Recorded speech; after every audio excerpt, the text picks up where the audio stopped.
Ok,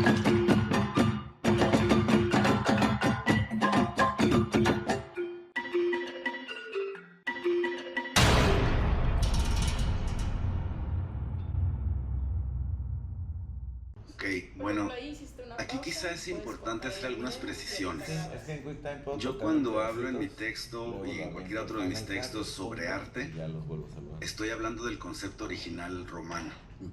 ¿sí? El arte como el acto humano de crear. Vamos. Sí, los romanos tenían claro que en el mundo hay cosas como el mar, que cuando te las encuentras nunca te preguntas quién lo puso ahí, por qué no lo pusieron más para acá. Es decir, pues nomás está ahí. Eso es lo natural, lo que proviene de natura. Pero ellos también tenían claro que si vas paseando en el campo y te encuentras una silla, asumes que alguien la puso ahí y la podría haber puesto en alguna otra parte. Eso es lo humano, es lo artificial, lo que deriva de el arte. O sea, el concepto original de arte es la creación humana en general. Así, por ejemplo, en hablando de derecho, podemos decir que en Roma el derecho fue un arte. Definitivamente porque muchas de las formas jurídicas que tenemos hoy fueron creadas en ese entonces, en ese contexto.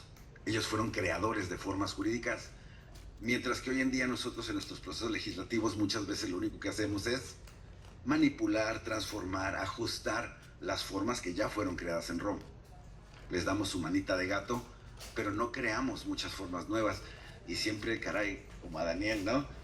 Pienso luego ahora en el amparo y dices, carajo, en 2000 años de cultura occidental casi no se ha creado ninguna forma nueva en derecho, y el amparo es una, fíjense, y nos lo andamos echando, ¿no?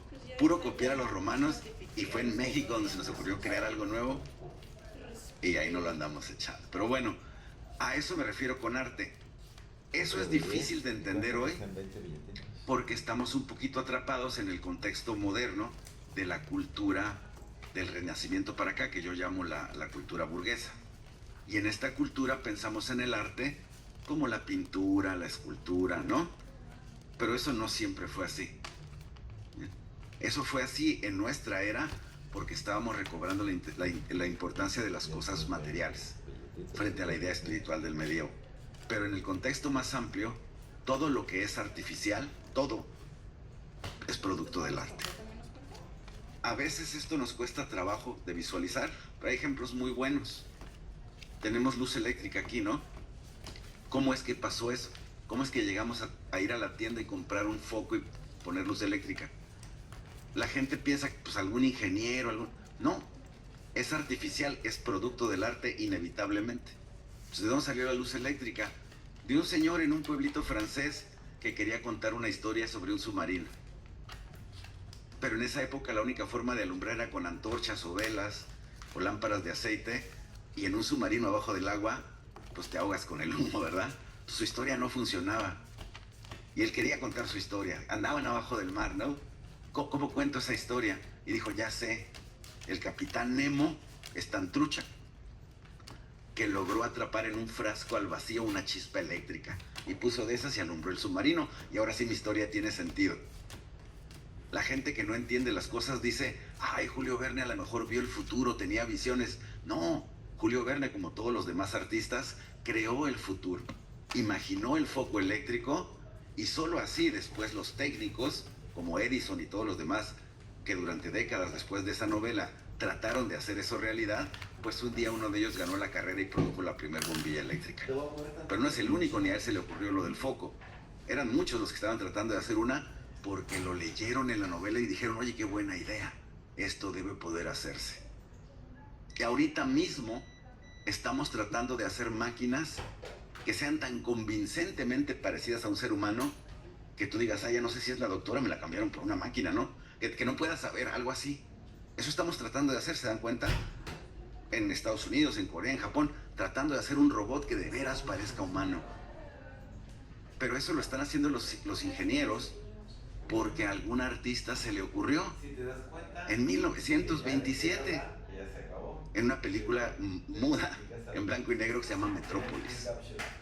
Ahí se les ocurrió una máquina tan realísticamente humana que el protagonista cree que sigue siendo su novia, pero ya se la cambiaron por una máquina. Y de Sí, ahí es este. nuestra sociedad ¿Lo dijo, aprieto ahí? oye, eso está padre, Sí, eso le debe das poder clic ahí hacerse. con Y el- llevamos con el casi mouse, 100 right años click, y te va a tratando de aparecer hacer real un lo menú que de un niño diálogo una que vez tiene vio el en una botoncito película y cuadrado creció y estudió para ingeniería y dejar de dijo, yo grabar. lo voy a hacer. Para que ya deje de grabar. Y los ingenieros que lo Porque están ahí haciendo voy a ahorita a lo hablar, mejor luego ni van a hacer saben que preguntas, existió lo la voy a contestar película, y luego se va a pero la acabar. única razón que ellos Después pueden ya va a estar ser trabajando en gente hablando. robótica No le hace que avanzada siempre de pasa, pero te das androides cuenta que ya está hablando otra gente que es nada porque que ver. existió esa película en Bueno, 1927, si no, porque luego si no dice se que nos te- hubiera ni ocurrido a Ok, los para no artistas, tener que pues cortar no habría el- ningún ingeniero tratando de hacerlo. Entonces el arte es la creación de las formas posibles para que después los juristas y los ingenieros y los carpinteros las hagan reales. ¿Sí? Pues cuando hablamos de arte estamos hablando de eso. Otra precisión, si queda tiempo, ¿a qué me refiero con que las culturas progresan o se deterioran? Porque en el contexto actual normalmente brinca alguien y dice, pues es una cuestión subjetiva, bla, bla, bla, ¿no? Yo estoy hablando en términos puramente objetivos, ¿sí? Enteramente objetivos, medibles, cuantificables. Por ejemplo, mexicano promedio como yo, nos avientan en el Ártico o en la Antártida, en un llano. Nuestra experiencia de ese paisaje es pobrísima. Vemos que hay un cielo y hay nieve para todos lados. Y eso es todo lo que vemos. A un finlandés del norte de Finlandia lo sueltas en el mismo lugar y su experiencia es muchísimo más interesante y compleja. Porque tiene como 12 o 14 palabras para las nieves y él ve 12 distintos tipos de nieve. Y él no se pierde porque dice, pues claramente de la nieve tipo 3, das vuelta a la izquierda, caminas hasta que veas mucha nieve del otro tipo 6 y luego por ahí tantito más a la ahí está el campamento. Yo sí me pierdo porque yo más veo nieve por todos lados. Lo que no puedo nombrar no lo puedo ver. Eso se ha probado en experimentos de neurofisiología de la percepción hasta el cansancio. Si no lo puedo nombrar, no lo puedo ver. Si no lo puedo nombrar, no lo puedo googlear. Si no lo puedo nombrar, no lo puedo querer. Entonces, decir que es subjetivo esto del lenguaje, no es subjetivo, es bien objetivo. Ustedes pueden medir la riqueza de una cultura por la cantidad diferente de cosas que somos capaces de ver, querer, nombrar, hacer, buscar. Y tú reduces esa cantidad y de repente ya tengo puros de este, ¿no? Pues de este es diferente de este, o de este, nomás no te sé decir cómo, ¿no? Porque todos son de este, ¿no? Entonces, no es una cuestión subjetiva, ni es una cuestión de postura ideológica, es una cuestión enteramente objetiva. Nuestra cultura está en decadencia, no porque a mí no me guste o porque crea que otra es más bonita o mejor, no, simplemente porque hay una enorme cantidad de palabras hoy que yo, como tuve el mal gusto de leer mucho cuando era pequeño, son palabras que para mí son normales, cotidianas, pero yo hablo con mis alumnos y de cada 6 palabras que digo hay por lo menos 2 que no tienen ni idea qué quieren en español. Constantemente veo sus caras y digo, no saben lo que es esa palabra, ¿verdad? Bueno, ya se los explico, ¿no? Pero la cantidad de palabras que incluso en mi contexto yo sentí que la gente las usaba, normal, que mis alumnos hoy en día no tienen ninguna idea qué sentido puedan tener. Eso es pérdida de resolución. Eso es una incapacidad de ver un mundo más complejo porque no tienes palabras para ello, ¿no? Entonces, creo que son 2 puntos importantes. Y el último sería lo que comentaba el doctor sobre pues, qué le toca hacer a los jóvenes, o si es inevitable la pérdida. Bueno, la pérdida es inevitable, pero no es catastrófica, ¿no? Esa es la cuestión de lo que se llama una disciplina. Una persona trata de aprender algo durante toda su vida y se convierte en maestro. Se lo trata de enseñar a su discípulo, pero jamás es posible que le enseñes todo lo que tú aprendiste. Si nos va bien, le vas a enseñar el 80%, el 60%. Tu discípulo va a saber menos que tú. ¿Cuál es el truco de la humanidad? ¿Cuál ha sido el gran acierto de la humanidad? Que tu discípulo aprendió en 4 años lo que tú aprendiste en 40, 50. Y de ahí tu discípulo puede seguir aprendiendo. Pues mientras haya esa continuidad, pues tu discípulo va a acabar sabiendo más de lo que sabías tú. Y luego se lo va a pasar a otra generación, reducido, no le va a pasar el 100%, pero esa siguiente generación va a empezar mucho más adelante que tu discípulo y por supuesto mucho más adelante que tú. Va a saber menos que su maestro cuando termine su preparación formal, pero le quedan un montón de años para aprender mucho más que su maestro. Pues, mientras esa estructura disciplinaria persista, mientras cada generación acepte la responsabilidad de tengo que al final del camino saber más de lo que sabía mi maestro, estamos bien. En una cultura consumista eso no pasa. Cuando las generaciones nuevas creen que su única responsabilidad es medio aprender lo que les enseñó su maestro y hasta ahí, y nunca piensan un día yo tengo que enseñarle a la siguiente generación porque si no, ¿quién? Ahí sí tenemos un problema, ¿no? Porque si los alumnos del maestro no se convierten en maestros, ¿quién va a enseñar? No va a haber quién. Entonces necesitamos que estas nuevas generaciones entiendan esa responsabilidad social. Es decir, no se trata de aprendo para yo sacarle alguna ventaja a lo que aprendí. Es una parte importante. Pero aprendo también porque si yo no aprendo y luego no enseño, en una generación o dos nos convertimos en salvajes y nos vamos a dar de garrotazos con las computadoras porque no vamos a hacer ni para... Y piensen en Roma. En 2 generaciones en Roma pasaron de tener agua potable, drenaje, juzgados, ¿no?, a ser señores feudales a macanazos, sin agua, muriéndose ahí entre piojos y pulgas, sin agua potable ni drenaje. 2 generaciones. Nadie sabía ya construir un edificio de concreto, porque hubo 2 generaciones que dijeron tengo derecho a, pero nunca pensaron mi responsabilidad hacia adelante es. Y cuando eso pasa en una sociedad estamos en graves problemas. Entonces, sí se puede contrarrestar esta pérdida. No se puede evitar. La pérdida de resolución es absolutamente inevitable y no tiene ni caso preocuparse por ello porque sabemos que se puede compensar. O sea, no nos preocupemos por evitarla, que eso no se va a poder. Es como tratar de evitar la entropía, pues no va a pasar. Es una cuestión casi muy asociada a las leyes de la física. Entonces no la vamos a poder evitar, pero sí la vamos a poder contrarrestar si tenemos un sistema de creación de nuevas formas que la sociedad procesa y las integra en su vida diaria, y entonces nuestra cultura, en vez de perder algo, gana algo en cada generación. ¿Por qué? Porque perdimos 3 formas, pero ganamos 6. Ah, bueno, entonces no hay problema, ¿no? Pero si perdimos 3 formas y no ganamos ni una, entonces estamos en problemas. Creo que son las 3 aclaraciones más urgentes en base a lo que dijeron los 2 doctores que me hicieron el favor de comentar el texto. Muchas gracias, doctor Jiménez. Si alguien del público tuviera algún comentario, alguna pregunta, doctor Camacho.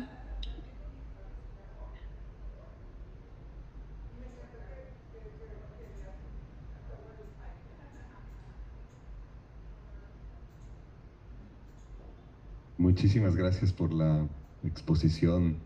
Muy buenas tardes. Quería yo preguntar si en el libro, bueno, es que yo trabajo aquí, soy eticista, me dedico a la ética aplicada y me importa mucho la apertura que el arte le da a la ética, ¿no? O sea, yo tengo la impresión de que la sensibilidad a la belleza es como el primer paso para la empatía, ¿no? Hacia formas más complejas de cuidado mutuo, ¿no?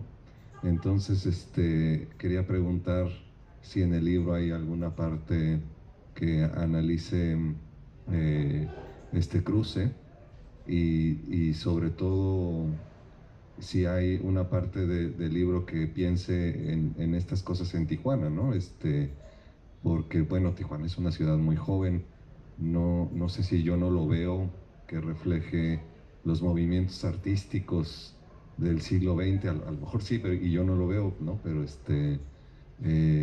¿cómo podemos ayudar a Tijuana a ser más hermosa, más sensible al arte, más sensible al cuidado mutuo?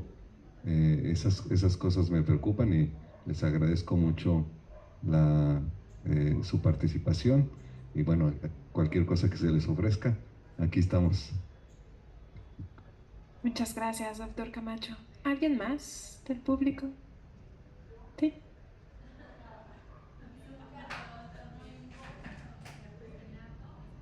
Buenas tardes, gracias por la exposición, muy entretenida.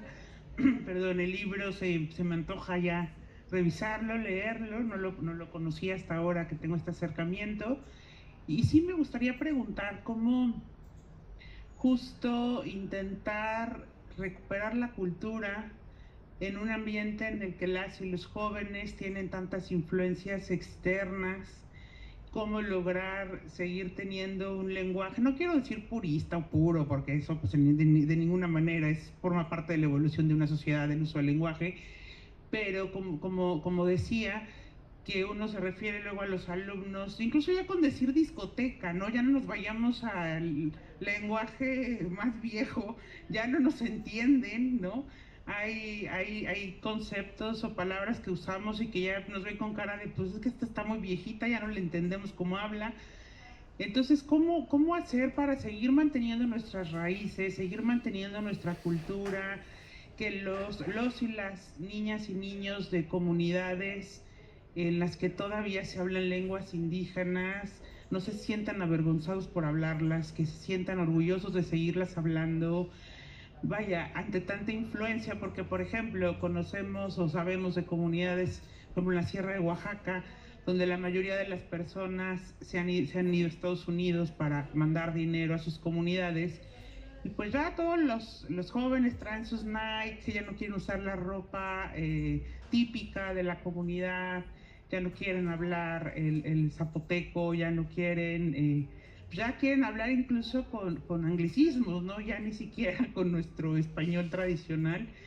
Y vaya, cómo mostrarles que no hay una incompatibilidad entre mantener la cultura, por un lado, y por otra, el seguir evolucionando como sociedad e irte acoplando, pues, a las nuevas tecnologías, a las influencias externas. Vaya, creo que me revolví mucho, hice muchas preguntas en una, pero vaya, es como mi inquietud respecto a este tema, sin tener aún el placer de leer el libro, que espero poderme acercar a él de otra manera. Gracias. Muchas gracias. Parece que estamos... Ok, bueno, son 3 temas básicamente, vamos a tratar de abordarlos rapidito. Respecto a la cuestión de la ética, la teoría general del arte tuvo como consecuencia darnos cuenta de que lo humano siempre es dual, de que todo lo que haya humano tiene un aspecto biológico y luego un aspecto cultural. Los humanos tenemos una ética animal, lisa y llanamente. La pretensión de que sin un Estado de Derecho o sin una religión la gente no tendría ninguna ética y harían quién sabe. Claro que no. Si nuestros parientes cercanos se organizan, vas a un grupo de chimpancés o de gorilas, tiene una estructura jerárquica que regula las interacciones, que castiga las conductas que son malas para el grupo y que promueve las conductas que son buenas para el grupo. Y es un aspecto ético, digamos, biológico, que no es suficiente para un ser humano porque somos una simbiosis. Entonces necesitamos una ética humana, ¿sí? Y esta ética humana no puede tener ningún otro punto de partida, ni ninguna otra legitimación ni base que no sea la supervivencia de la especie. ¿Sí? A mí siempre me da risa cuando alguien dice, no, es que ya los humanos somos lo peor y para salvar al planeta deberíamos de ya no haber humanos. Y yo digo, ¿de qué estás hablando? Al planeta le da exactamente igual. Si se extinguen todas las especies que existen ahorita, al planeta no va a apestar, no va a hacer ni un gemido, le da exactamente lo mismo. Si hacemos un desastre y mañana hay puras cucarachas, el planeta está perfecto con eso. 2 millones de años después las cucarachas van a haber evolucionado en 500 millones de especies distintas. Nosotros no le podemos hacer nada al planeta. Nosotros nomás le podemos hacer algo al planeta que nos gusta, al que nosotros queremos, al que necesitamos. Y desaparecer para salvar ese planeta no tiene sentido, ¿verdad? Si la única gracia de ese planeta es que es el que nos conviene. Y esa es la básica de la ética hoy, a partir de la teoría general del arte. Todo lo demás resulta especulativo. Entonces, tú empiezas con la supervivencia de la especie siempre que la entiendas como una simbiosis de biología y cultura.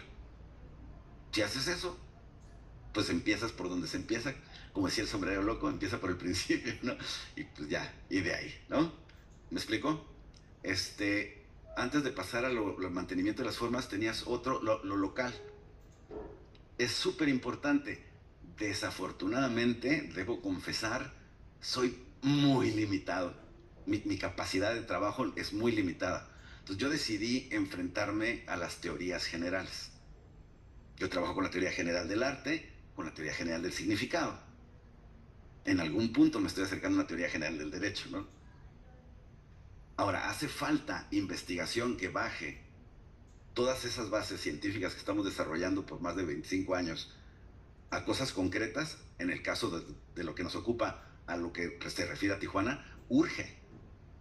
Para eso tendríamos que establecer convenios o algo así entre instituciones como esta y donde estoy yo, pues para empezar a bajar lo general a lo particular.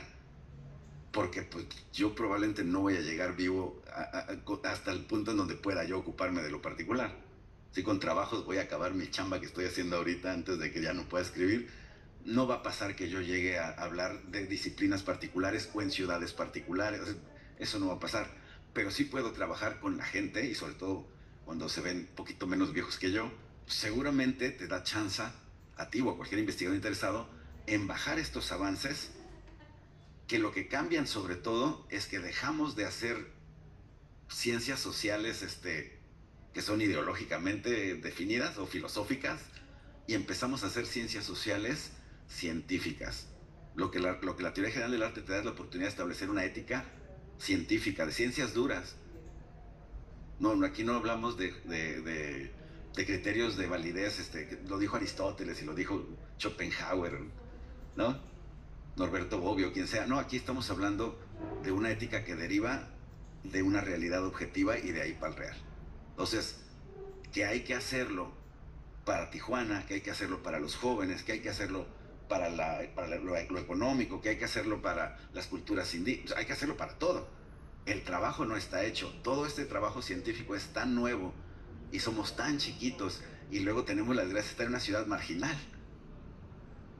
Yo cada vez que me presento en Berkeley, que me presento en Kentucky, donde sea que me presente a hablar, me dicen, ¿vienes de dónde?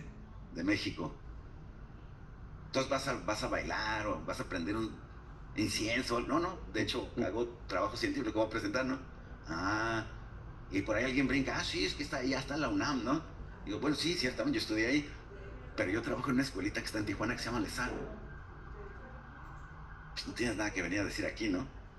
Digo, ups, pues no sé, si me dan chance de hablar, capaz que les gusta, ¿no? Y siempre pasa eso, siempre hay de entrada un rechazo a una propuesta. Fíjense, proponer la audacia, ¿no? Proponer una disciplina científica nueva de estudio y luego pretender asignarle una teoría general cuando vienes de una universidad así de chiquita en una ciudad marginal de un país donde la fama que tenemos es que aquí lo único que hay es narcos. Es todo un rollo. Sin embargo, cuando por fin me dejan hablar, siempre impacta, ¿no? La primera vez que estuve en Berkeley me mandaron literal abajo de unas escaleras. No me pusieron, no, había un escenario donde todo el mundo hablaba, y dijeron, híjole, es que el programa y el tiempo y no sé qué, pero pues allá puedes hablar tú, ¿no? Y dije, está bien, yo hablo donde ustedes quieran, ¿no?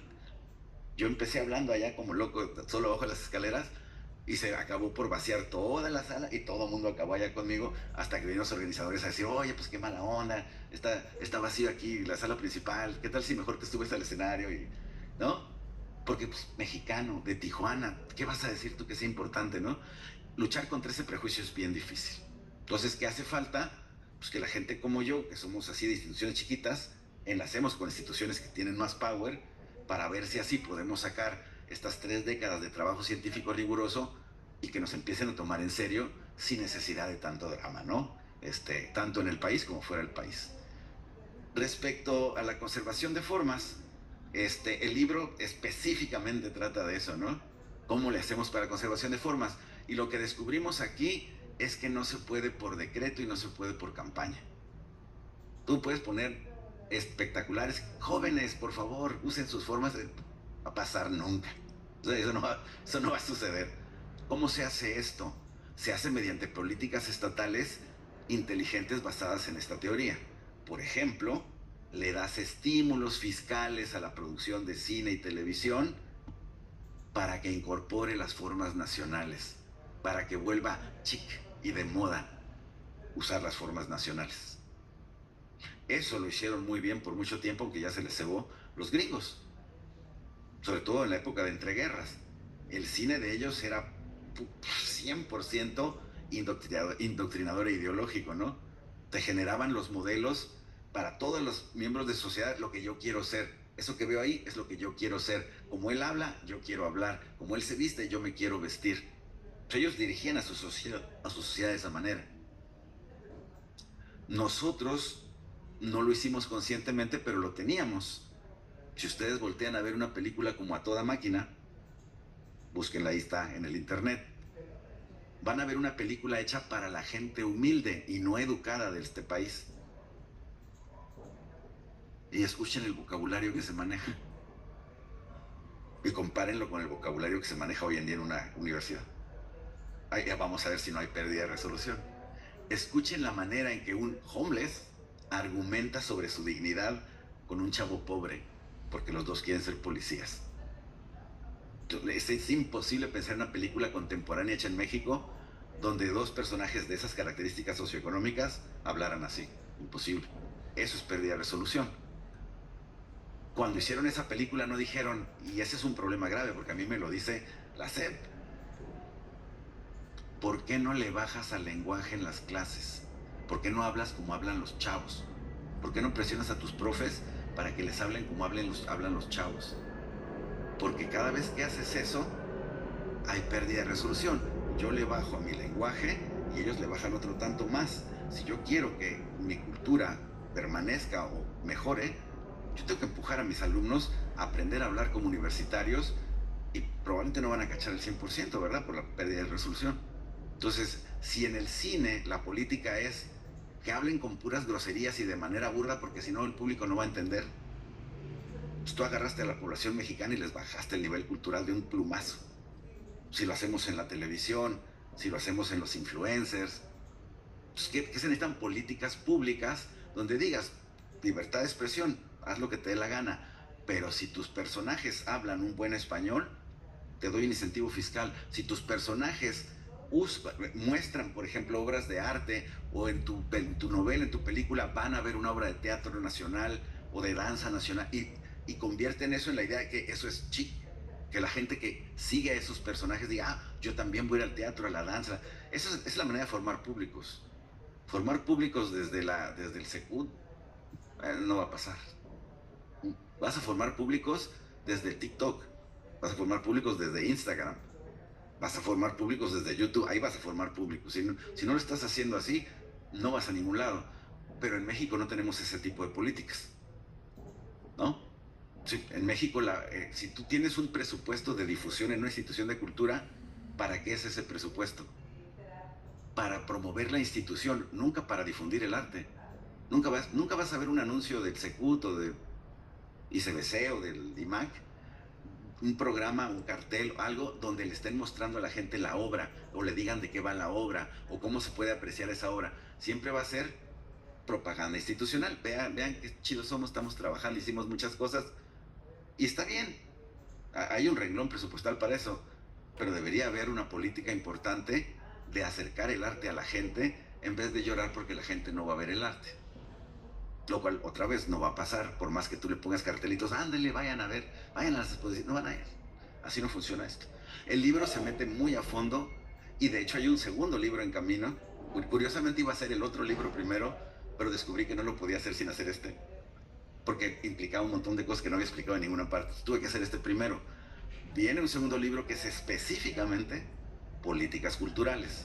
Cómo se evalúa una política como propuesta y cómo se evalúan los resultados de una política cultural de una manera que tenga sentido, ¿no? Porque hoy en día, ¿cómo valoramos las políticas culturales? Cantidad de ingresos de la institución, cantidad de gente que pasó por ahí. El Secut este año lo hizo muy bien porque ganamos tanto dinero y pasaron tantas personas por aquí. Siempre que dicen eso, se me hace un nudito en la panza, porque digo, bueno, ¿y si vendes tortillas no ganamos más dinero y pasa más gente por ahí? O sea, ¿eso qué tiene que ver con la cultura? ¿Por qué querría decir que lo hizo bien el centro cultural, el que pasó mucha gente por ahí? Regala frijoles, regala tomates, verás que pasa un montón de gente. No tiene nada que ver con la cultura, ¿no? O vende cosas de primera necesidad y vas a tener muchos ingresos. Otra cosa que no tiene nada que ver con la cultura. Las instituciones de cultura no son mercados, son instituciones de cultura. Entonces, ni siquiera estamos evaluando la efectividad del presupuesto cultural. No sabemos si es mucho, si es poco, porque no tenemos ni idea para qué es, ni qué resultados tuvo, ¿no? Y ya no me voy a meter con la educación, que está por el estilo, ¿no? ¿Cuántos miles de alumnos? Sí, hijo, pero ¿aprendieron algo o nomás fueron muchos o cómo está el rollo, no? Entonces, bien importante tema, la pregunta que nos hiciste, y ese sí es uno de los temas que se toma a fondo aquí en este texto en particular. Lo de la ética se toca, pero la verdad es que es un tema mucho más complejo que requeriría pues otro libro completito, que a lo mejor luego podemos ser coautores, nos lo aventamos. Muchas gracias, doctor, y bueno, les agradecemos su participación en esta mesa, les invitamos a quedarse. Tenemos otra presentación a las 2 de la tarde, el libro Interacciones complejas, conflictos socioambientales, eventos extremos y migración en Centroamérica. Son muy bienvenidos, muy agradecida por la presentación. A nuestros comentaristas, muchas gracias.